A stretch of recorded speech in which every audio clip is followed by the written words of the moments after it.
because normally I think the gurus have problems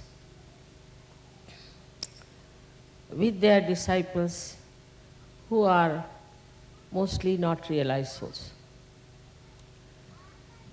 As they are not realized souls, the gurus find it difficult to communicate or talk to them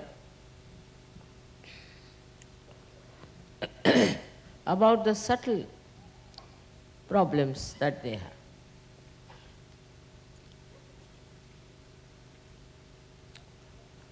I know of many gurus, even in modern times, who've been really very, very strict. And also they told me that they have achieved their realization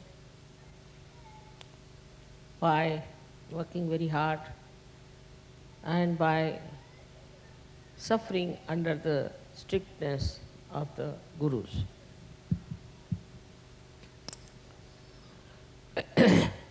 Sometimes I was really filled with great compassion for such disciples who haven't yet received their realization. They had gurus who were really realized souls, and they never had their realization. And the guru was extremely strict with them. There was one gentleman I met in Kolhapur, and he got realization in 1 minute. So he told me that his guru had told me to go for fast every month at least for 8 days. All right. Then he asked me to build a temple of the Tatra in his village. And every day he must go and worship the Tatraya in the morning time and in the evening time. He spent so much money. And still he didn't get realization. And while you hardly took 2 minutes to give me realization, Mother, what is this? How you have been so gracious to me.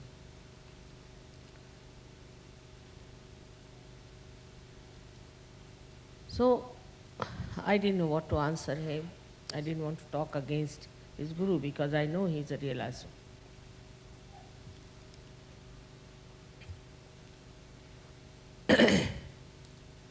Actually, most of these gurus and incarnations were very helpless with human beings.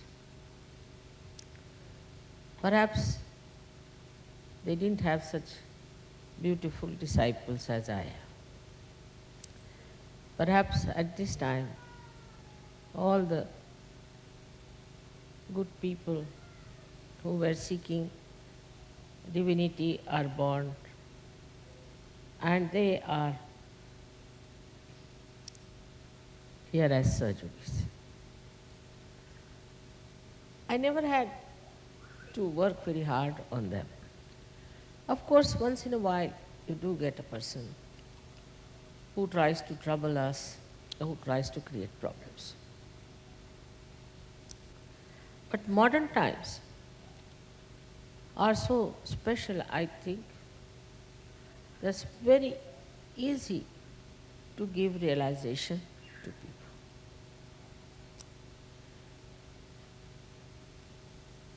At the time of Moses, he had made laws because of the decadent society of the Jews at that time. And that one was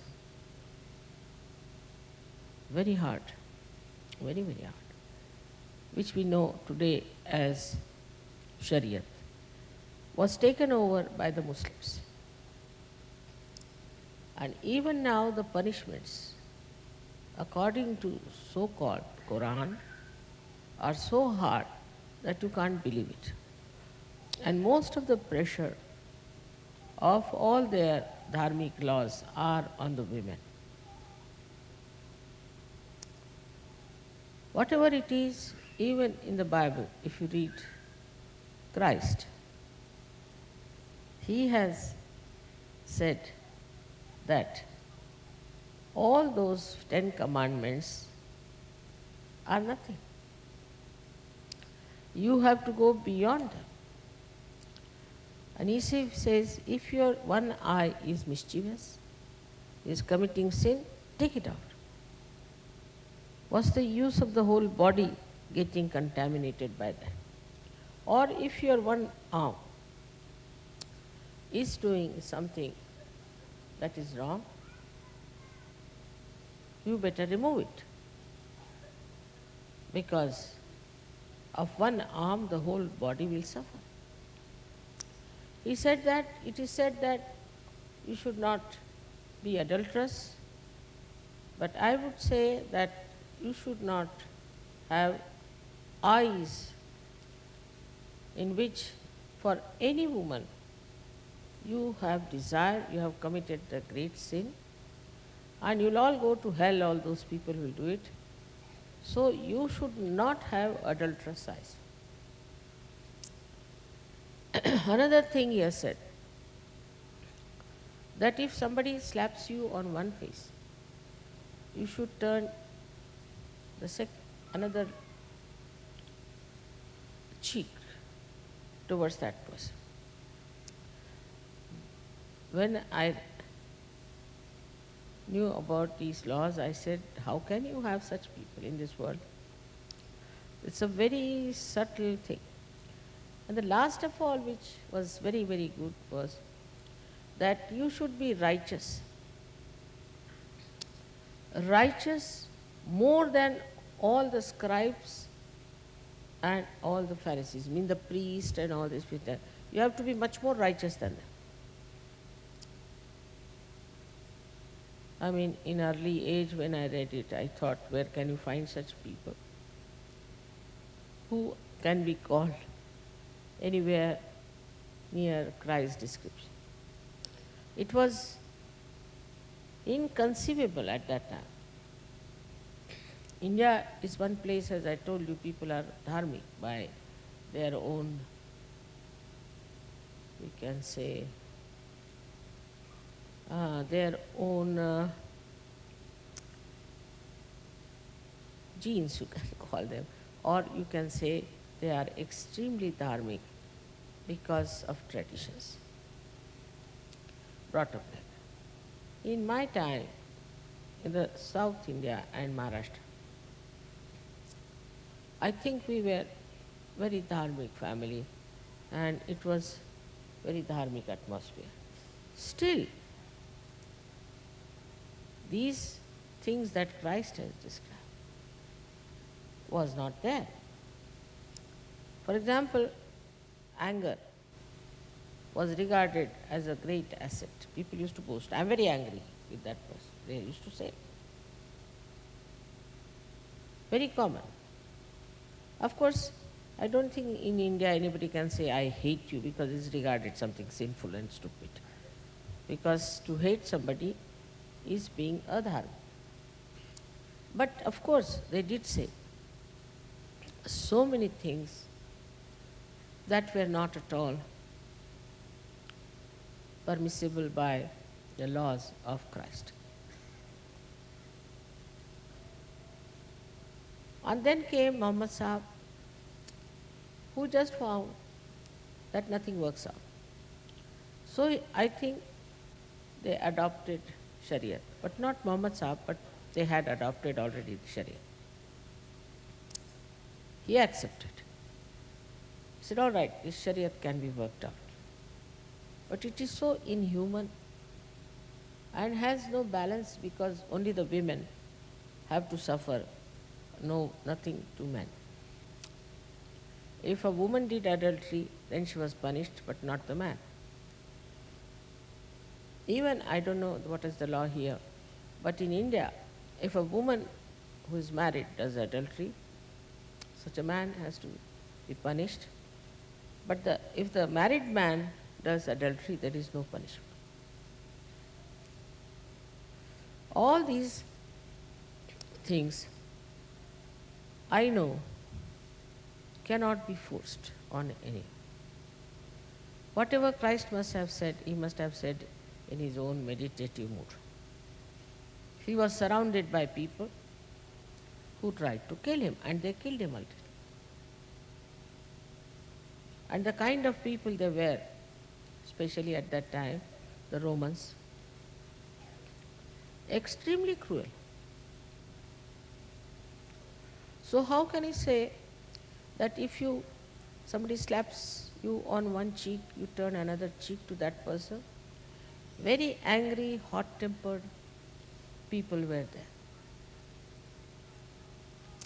Krishna, of course, said it very clearly that krodhat vijayate samoha. His krodh is the worst thing. Anger is the worst sin according to him. Only from anger everything comes out. But he didn't say how the anger comes in. He didn't talk about it, that the source of anger was your liver and also your upbringing. These two things give you horrible anger. Unless and until you witness yourself, your realization has no meaning. You should separate yourself from yourself and see for yourself what is really wrong with you.